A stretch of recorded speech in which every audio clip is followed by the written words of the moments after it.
दोस्तों, मेरा नाम राशिद ज़हीर है और आप देख रहे हैं ऑनलाइन न्यूज़ इंडिया। आपको मैं क्या बताऊं दर्शकों कि कोई ना कोई शोषा छोड़ा ज़रूर जाता है।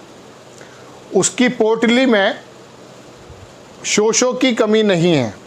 शोषा कहते हैं इश्यूज़, मुद्दे। कभी पर्दे की तरफ से आएंगे वो लोग, कभी किसी तरफ से राम मंदिर और मस्जिद की तरफ से आएंगे, कहीं हिंदुत्व खतरे में पड़ जाओ बताएंगे। और एक चीज़ तो चली रही है। अब ताज़ा बयान हम आपको योगी आदित्यनाथ जी का बताते हैं। इशारों में क्या कहा आप कुछ समझिएगा कि जनसंख्या नियंत्रण पर बोले सीएम योगी कि एक ही वर्ग की आबादी बढ़ने से अराजकता जन्म लेती है। भारत का जब से उदय हुआ है, क्या ऐसा हुआ है कि मुस्लिम ज़्यादा हुए हैं? बहुत कम मुस्लिम जब थे, ना के बराबर, तो बाहर के आए हुए मुसलमानों ने, जो आए हुए थे मुग़ल वगैरह और जिससे पहले लोधी, इब्राहिम लोधी सब वगैरह, 650 साल हुकूमत की उन लोगों ने। आज हिंदुस्तान में काफ़ी मुसलमान हैं। हालात आपको मालूम है क्या है।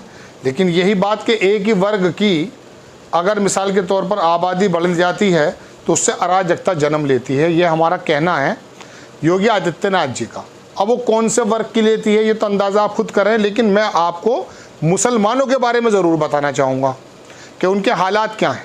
बहुत बड़े पत्रकार हैं NK सिंह, उन्होंने एक प्रोग्राम में बताया कि 4.4% के करीब 4% के दर थी मुसलमानों के अंदर जो जनसंख्या है इसकी वृद्धि में। सबसे ज़्यादा हिंदुस्तान में अगर तेज़ी से कुछ घटा है तो मुसलमानों का दर घटा है, 2.25 के करीब वो आ गया, लगभग आधा। और किसी के वर्ग का इतना नहीं घटा, सबसे ज़्यादा मुसलमानों ने घटा है। चलिए, इसकी रिपोर्ट भी मैं आपको दूंगा, लेकिन पहले देख लीजिए क्या कहा योगी आदित्यनाथ जी ने। विश्व जनसंख्या दिवस पर उत्तर प्रदेश के मुख्यमंत्री योगी आदित्यनाथ ने परिवार नियोजन को लेकर बयान दिया। लखनऊ में एक कार्यक्रम में यूपी की बढ़ती आबादी पर चिंता जताते हुए योगी आदित्यनाथ जी ने कहा कि ये ध्यान रखना होगा कि जनसंख्या नियंत्रण का कार्यक्रम सफलतापूर्वक आगे बढ़े, लेकिन इस बात का भी ध्यान रखना होगा कि जनसांख्यिकी असंतुलन पैदा न होने पाए। इसके अलावा उन्होंने रिलीजियस डेमोग्राफी जैसे टॉपिक पर भी बात की। उन्होंने आगे कहा कि जब हम परिवार नियोजन और जनसंख्या स्थिरीकरण की बात करते हैं तब इस बात को ध्यान में रखना होगा कि जनसंख्या नियंत्रण का कार्यक्रम सफलतापूर्वक आगे बढ़े, लेकिन जनसांख्यिकी असंतुलन की स्थिति भी ना पैदा होने पाए।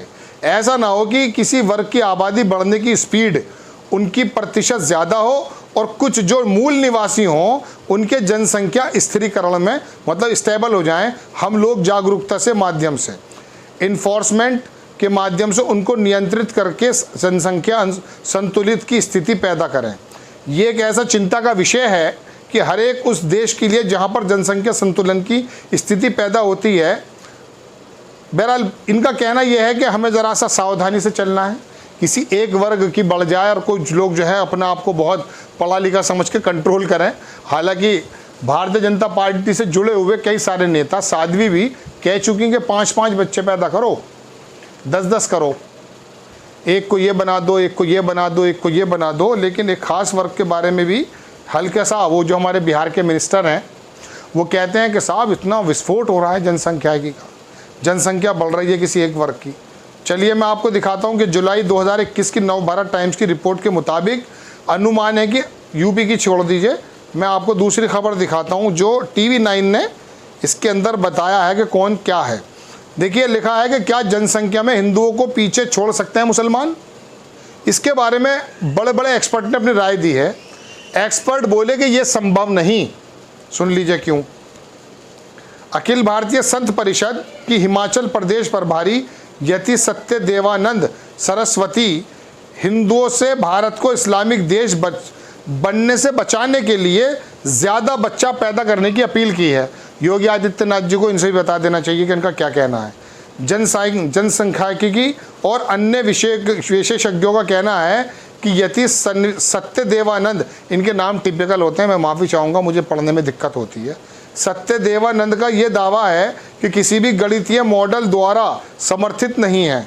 विशेषज्ञों के अनुसार इस विचार को खारिज कर दिया कि भारत में मुसलमान जनसंख्या के मामले में हिंदुओं से आगे निकल सकते हैं। पढ़े लिखे आदमी ने तो ये बात बताई, लेकिन वो वहाँ पर हिमाचल में बता रहे हैं, क्या नाम इनका, यति सत्यदेवानंद। अरे साहब, इस्लामिक मुल्क ना बन जाए इसलिए हिंदुओं को बच्चे पैदा ज़्यादा करने चाहिए। यति नरसिंहानंद के नेतृत्व वाले संगठन के प्रदेश प्रमुख हैं। अच्छा, नफरती भाषण मामले में अभी ज़मानत पे है। ये ज़मानत पे हैं जिनकी बात मैं आपको सुना रहा हूँ, जिनके बारे में पढ़े लिखे लोगों ने कहा कि नहीं ऐसा कभी नहीं हो सकता। देखिए 2011 की जनगणना के अनुसार 79.80 लगभग 80% है हिंदू आबादी। 2011 में सेंसस हुआ है, यह है यानी 96 करोड़ 62 करोड़ हिंदू लोग हैं हिंदुस्तान में। मुसलमान 14 करोड़ 23% यानी 17.22 करोड़, ईसाई 2.3 और यानी 2.7 करोड़ सिख। इस तरह से इन्होंने सबका दिखाया है परिवार।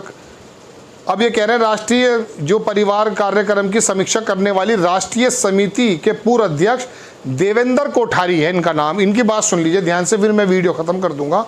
कि वैज्ञानिक विश्लेषण का हवाला देते हुए कहा कि अगली जनगणना में मुस्लिम जनसंख्या की वृद्धि कम हो जाएगी, जो मैंने शुरू में ही आपसे कह दिया था। जनसंख्या बाल विशेषज्ञ ने कहा कि अगली जनगणना में हिंदू आबादी 2011 की जनगणना के लिहाज से 79.80% की तुलना में मामूली वृद्धि करते हुए 80.3 हो जाएगी, जबकि मुसलमानों का हिस्सा आबादी का स्थिर हो जाएगा या नीचे चला जाएगा। उन्होंने कहा कि अगर हिंदू पूरी तरह से बच्चा पैदा करना बंद कर दे तब भी ऐसा होने वाला नहीं है, तो इन्हें चिंता करने की ज़रूरत नहीं है। लेकिन ये मुद्दा है, कभी तो हिंदुत्व खतरे में आएगा, कभी मंदिर खतरे में आएंगे, कभी हिंदुत्व खतरे में आएगा। इसी डर को दिखाकर तो तुम्हारा वोट आएगा। अब मुसलमान इतने बच्चे पैदा करते हैं और मुसलमानों का जो है प्रतिशत सबसे ज़्यादा कम होता जा रहा है, जैसा कि मैंने आपको बताया शुरू में। और रिपोर्ट के अंदर जो पढ़े लिखे विशेषज्ञ लोग हैं वो कह रहे हैं साहब सारे हिंदू भी अगर कोशिश करेंगे तब भी नहीं हो पाएगा ये काम। मुसलमानों की से ज़्यादा मुसलमान हो नहीं पाएंगे। अगर सब लोग हिंदू जो हैं वो बच्चे ही पैदा करने पे लग जाएंगे तब भी मतलब रुक जाएंगे या करने जाएंगे, मुसलमान आगे नहीं बढ़ पाएगा। और मुसलमान भी लग जाएंगे तब भी नहीं हो पाएगा। लेकिन ये शोषे छोड़ना है कि कोई एक समाज ज़रा नज़र रखनी चाहिए कि ज़्यादा ना हो जाए और कुछ लोग कम हो जाएं। अगले सेंसस के बारे में बताया गया कि जब होगा तो हिंदुओं की थोड़ा सा प्रतिशत बढ़ जाएगा, मुसलमानों का नीचे आ जाएगा या स्थिर रहेगा। चलिए, चुनावी मुद्दा हो सकता है, क्या है। आपको खबर कैसी लगी अपनी राय कमेंट्स बॉक्स में ज़रूर दीजिए। चैनल को सब्सक्राइब कीजिए, शेयर कीजिए। नेक्स्ट टाइम में किसी खबर के साथ आता हूँ। जय हिंद। इस खबर को अभी लाइक करें, शेयर करें, अभी चैनल को सब्सक्राइब करें और घंटी जरूर